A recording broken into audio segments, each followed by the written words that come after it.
Okay, so we are recording. Okay, great. Hello, everybody. Welcome, everybody who's just joining.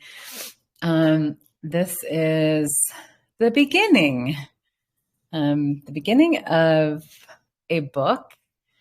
Well, it's not even the beginning of the book. The book started a long time ago, but it is the beginning of the writing of the book, and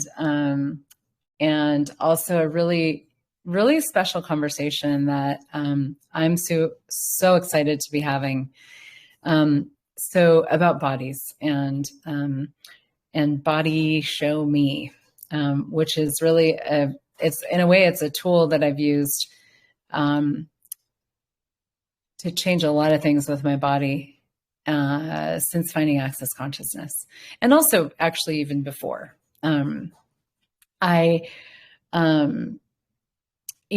me just start with, we have these questions in access consciousness where we ask a lot, about the future. Like, what's the future that I would like to create? What's the future that I know is available? What's the future that only I can create? Because we all have a unique awareness. We have these unique capacities, these unique gifts, and knowing about the future that is possible. And as we really, all that really requires is to be more of us and to be asking more and choosing more, showing up more. And as we do, we have more awareness, and then there's just more choice available. And we be this unique contribution to the future in ways that seem sort of way too easy, And that's one of the things for me with bodies, is that my relationship with my body has always been really different, and I didn't realize that. And I've always had like a relative ease with my body, and especially since finding the tools of access consciousness. And there are definitely things that come up and that, show up in my space from time to time. But there's this communion that I have with my body that I've cultivated over a long period of time, really my whole life, and then other lifetimes, I'm sure, as well, where it's really it's just easy for me to listen to my body. And of course, there's always more, there's so much more. There's always more for all of us. So, but what I wanted to, with this book, so with this whole piece about the future, whenever I've asked this question, what's the future that I know is available? There's always the very first energy that pops is bodies. There's like a different possibility with bodies on the planet. And what would the planet be like? What would the world be like if we had so much joy with our bodies, so much presence with our bodies, so much ease and space with our bodies, and communion with the earth, and a sense of kindness and intimacy with our bodies, listening to our bodies, and really trusting our bodies to contribute to what it is that we're creating and what it is that we'd like to have. Because our bodies are of the physical world. They know a lot about the physical world. We don't give them credit for that as much as we could. And so to acknowledge that your body is, in a way, an expert about the physical world and creating and actualizing things in the physical world. Now, so many people ignore their bodies and do not desire to listen to their bodies, because bodies have been given this really bad rap in this reality where they're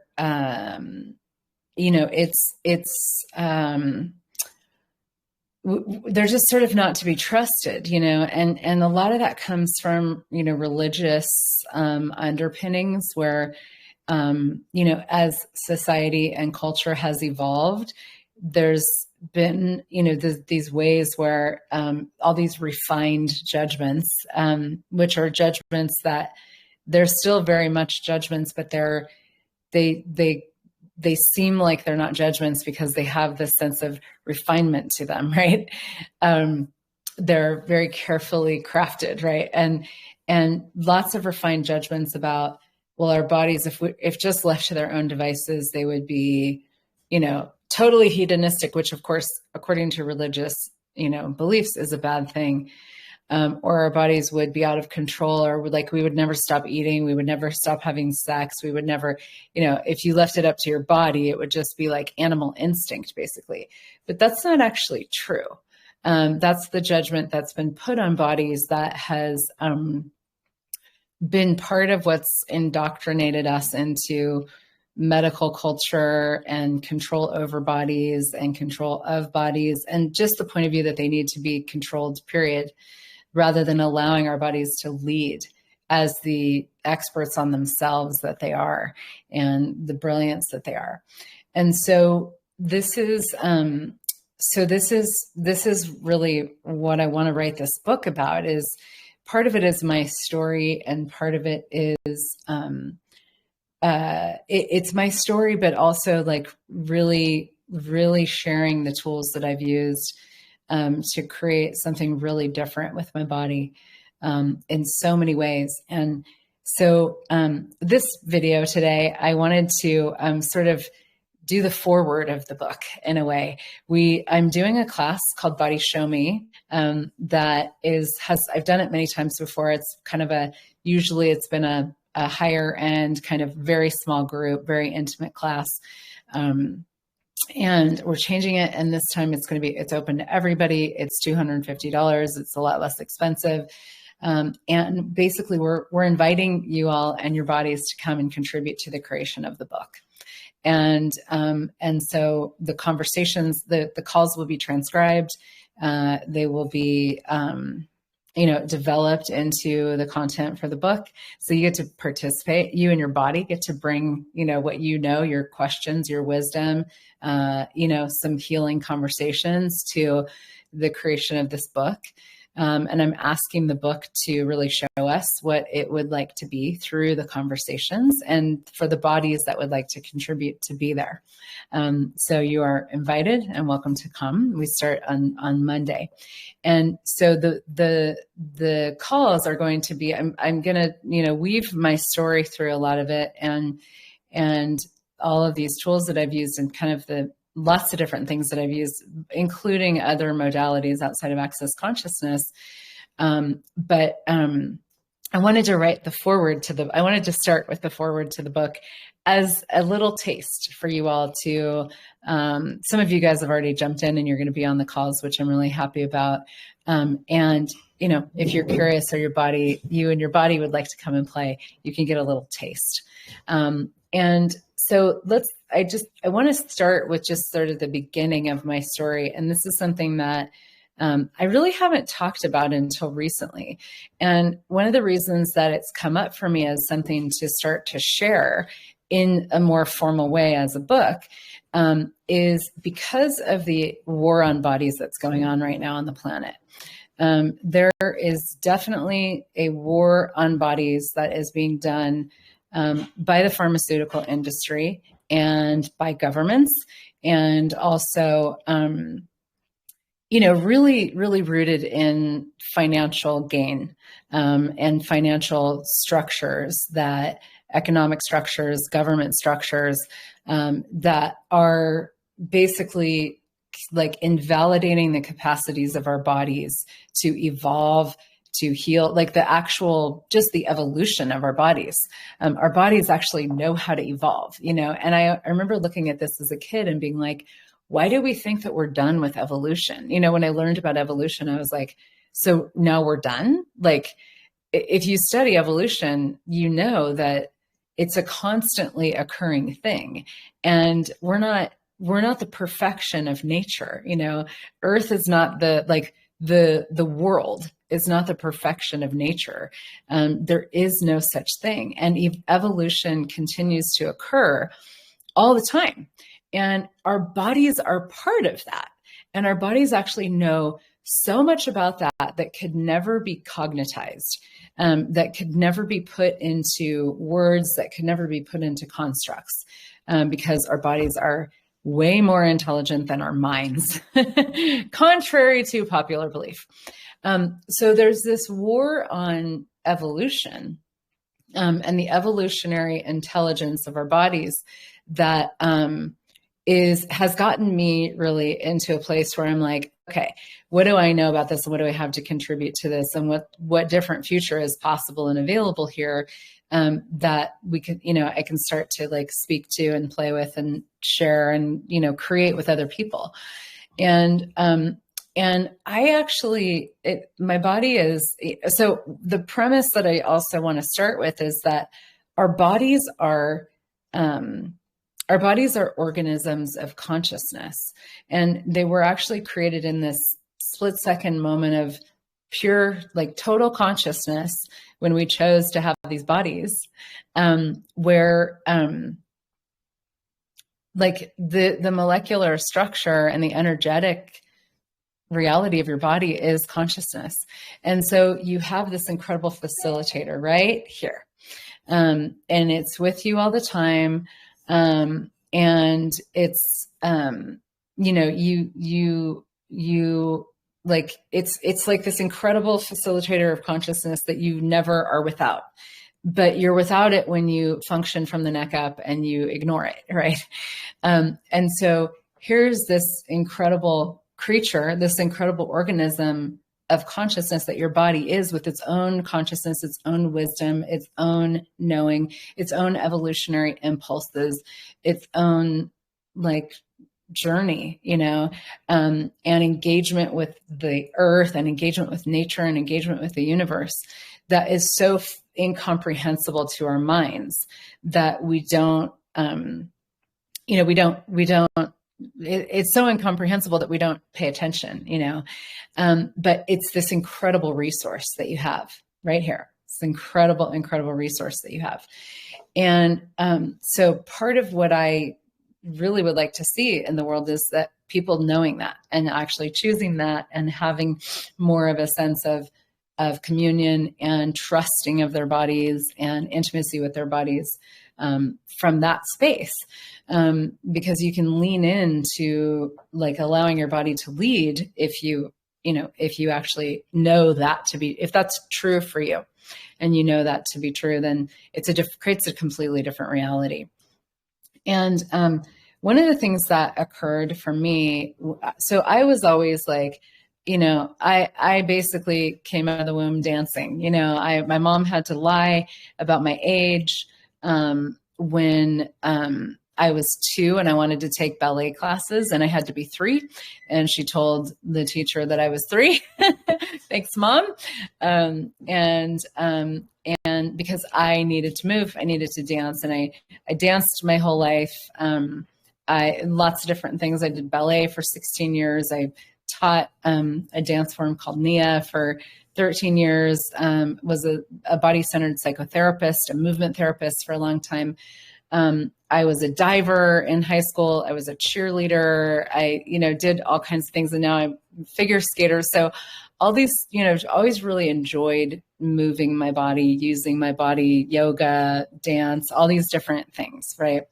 And it was part of my body came in like that, it was like, let's move, and I think a lot of bodies actually really do. I mean, our bodies are designed to move, and I won't get into that now, but that will definitely be something that we go into in the calls and in the book, is the design of our bodies, the design and the function of our bodies to move.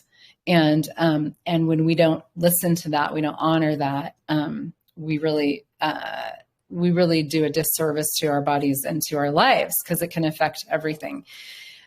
So I came in with this engagement with my body and this, aliveness that has kind of stayed with me my whole life, and a really healthy body. And then when I was a teenager, I was taking some antibiotics for acne. I had, teenage acne, and I didn't want to have acne. And so I was like, what can I do about this? So I was taking antibiotics, and I didn't know they were antibiotics, and I didn't know what antibiotics really did. I didn't know anything about it. But it was just, here's a pill. This will make your acne go away. Okay, great. I'm going to take the pill that makes my acne go away. I didn't really need to know anything else. I was a teenager. I didn't really care. I was like, if this is going to work, fine. I didn't know about pharmaceutical side effects. I didn't know about long-term effects of like the destruction of the gut from antibiotics. I didn't know any of that. I just went, if this is going to solve my problem, I'm going to do it, And I didn't have an awareness at the time that there's a way to actually transform like when something like that is going on, you can actually change how the body functions organically to change what the body's doing, and now that's I find that to be a very fascinating aspect of bodies and how we are with our bodies, kind of getting to the root of what's going on to create something different. So I was taking these antibiotics, and I actually was on them for 2 years. And that's anybody who knows anything about antibiotics, that's a very long time to be on antibiotics. And I developed this thing called pseudotumor cerebri. So I basically had all the symptoms of a brain tumor. And but I didn't have a brain tumor. Very strange. Smart body. So I started to, have all these symptoms. Like I felt like my head was going to explode, all these different things that were going on. We thought it was like maybe whiplash from diving, and we didn't really know what was going on, but it was excruciating pain in my head and my back for a couple of weeks. I couldn't move. I was nauseated. I couldn't eat. I was throwing up, like really, really sick, and literally was like, my head was going to explode, and I was taking codeine, and that wasn't helping. I woke up one morning with distorted vision and numbness in my fingers. And my mom went, okay, we need to go to a neurologist right now. So we went to a neurologist, and I was emaciated at that point. I was just so, I could barely function. And we went to a neurologist, and the neurologist really thought, oh my gosh, this girl has a brain tumor. She didn't say anything, but she did all the tests, and it came back no tumor. And she did a spinal tap and discovered that the pressure of my spinal fluid in my brain and in my spinal cord was about 5 times normal. 5 times the amount of spinal fluid in my system that you should have, right? So she drained a lot of it off. And I instantaneously felt better. And she said, you've got pseudotumor cerebri, which is this fake brain tumor, all the symptoms of a brain tumor. And 1 of every 1,000,000 people that take tetracycline, which was the antibiotic that I was on, 1 of every 1,000,000 people that take it get this condition. And I am so grateful that I had a neurologist that actually knew to look at side effects of medication, because that's not something that actually people commonly look at. And she found it, like she knew what was going on. So we got out of that medication, and long story short, they gave me other medications to help me with what was going on, which caused more problems in my body, rashes, pneumonia. Like I was sick. I was really sick for about 6 months after that. And I was 17. I was a healthy 17-year-old. And so pharmaceuticals essentially kind of destroyed my body. And I was sick, like low grade sick, just perpetually sick for about a decade after that. Continued taking antibiotics every time I got sick because I didn't know. I didn't know what that was creating. So I had this, so that's the beginning of my story. And it really struggled, like all of that created like tremendous digestive problems and lack of sleep and severe allergies, seasonal allergies, food allergies, all these different things and I did so much to try to overcome all of this. And I'm going to go more into the tools that I've used in the call series and we'll be putting that into the book. But what I wanted to share is that story. And like, because right now I have very vibrant health. I'm very healthy. I feel great most of the time in my body. I love my body. I like just have so much fun with my body. But that was not the case for a good decade of my life. And from about 17 to probably even more like 30.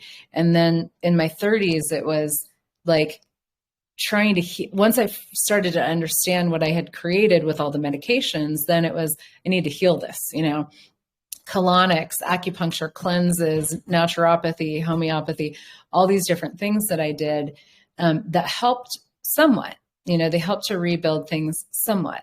But it was when I found the tools of access consciousness. It wasn't about supplements. It wasn't about this particular diet. It wasn't about eat this, don't eat this, do this, don't do this. It wasn't at all about figuring out what was wrong with my body.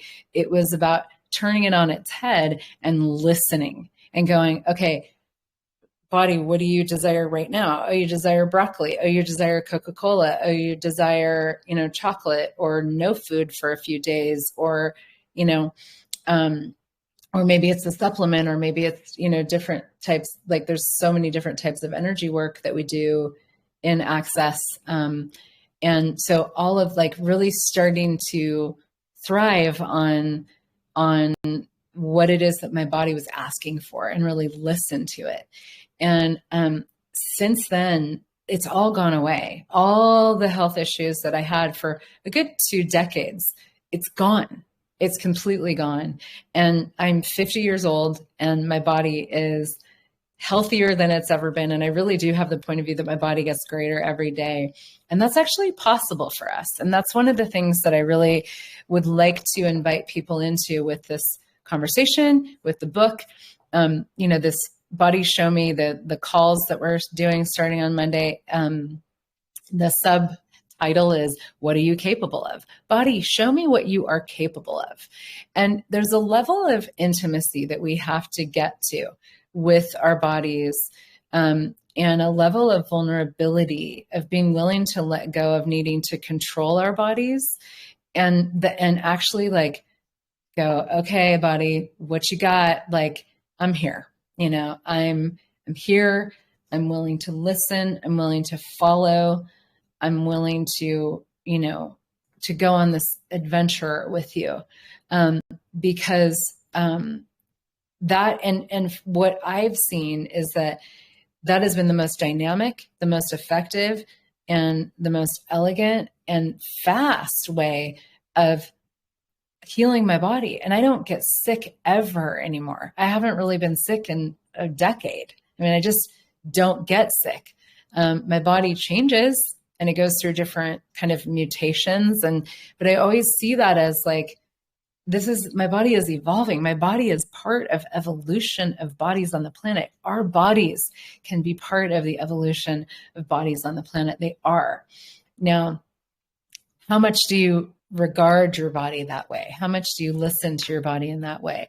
How much do you listen to your body, period? Do you listen to it when it asks for certain foods or no food or certain, whatever it may be? Because it might be travel, it might be going to a certain place, or, like our bodies, any engagement with the physical world, it's for our bodies. And why not let our bodies lead with that? But it requires a very different way of functioning with your body. It requires a very different way of being with your body. And that is something that I have been creating with people in these Body Show Me conversations. And really this, for me, it's like, let's take it to a different level. With Body Show Me, with the book, with body process classes that I'm going to be doing a lot more of. Because these access consciousness body processes are these energetic processes that you run on bodies that just create a lot of magic. They have been a huge part of what has contributed to the healing and the evolution of my body. And I just, it's time for all of this to be way more available to the world. And that's part of what I would like to create here. So So that's just a little taste, a little moment of, sharing some of my story with you, the beginnings of the book, and looking to see, where else can we go with this conversation? What do your bodies know? What do the bodies know about what is available here? What is available on this planet at this time? What is available as evolutionary beings? What is available as conscious organisms? And also like really going beyond, because the only option that is being presented right now in this reality is succumbing to this pharmaceutical reality with bodies. That is part of the war on bodies and the war on people, and really succumbing to pharmaceutical indoctrination and slavery. I'm going to just say it like it is, for me at least. Being in this perpetual loop of pharmaceutical intervention, which we have no idea what that's actually going to create long term. There's no information about that. And the only information that we each have is the information that our bodies have. And I know my body has shown me, over the past 2 decades, like that is a reality that really does not work for me. And the more I don't take pharmaceuticals really ever, unless my body asks for them, and then I will. But it's only if it's a clear request from my body. I don't have an inherent point of view that they're bad, but I also don't have the point of view that that's how I need to manage my body. And it's worked out really well for me. So I think there's something to it, and I know lots of other people who have done the same. What is it that your body knows? What is it that your body is asking for? That if you would be willing to listen and to gift your body the space to lead in the conversation of itself, and the evolution of itself and the development of itself and the greatness that it is able to be. What would your life be like? What would your relationship with your body be like? What would your body be like? And is that a journey that you would like to take? And you can take it in lots of different ways. You can just take this conversation and run with it. Play with access consciousness tools, do body processes and bars, which is another energetic hands-on modality that we use.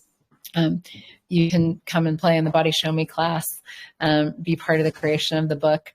So so many different avenues to explore. And I just invite you, however that shows up for you, whatever your body would like to do, I invite you to listen and to choose that and to go for it. If you would like to join us for the calls, we start on Monday. It's 8 calls weekly. There's a private Telegram chat, and it's $250. So normally this call series is $1,800. It includes private sessions. It's a very small group. This one is different. It's $250. And if you would like to add on some private sessions, there's an option for that as well when you check out. And that's open to about 10 people. We can't do that for everybody, but I just don't, I can't do thousands of private sessions. I love doing private sessions. So that's open to, when we get to, 10 or so people having chosen that, we'll turn that function off. But everybody's invited to the call. $250 for 8 weeks. heathernichols.com/body show me is how you get there. And thank you so much. And big contributions and gratitude to you and your body for being willing to have a different conversation. And here we go. The book has begun. Yay! Thanks for being here. Thanks for being part of it. See you soon. Bye-bye.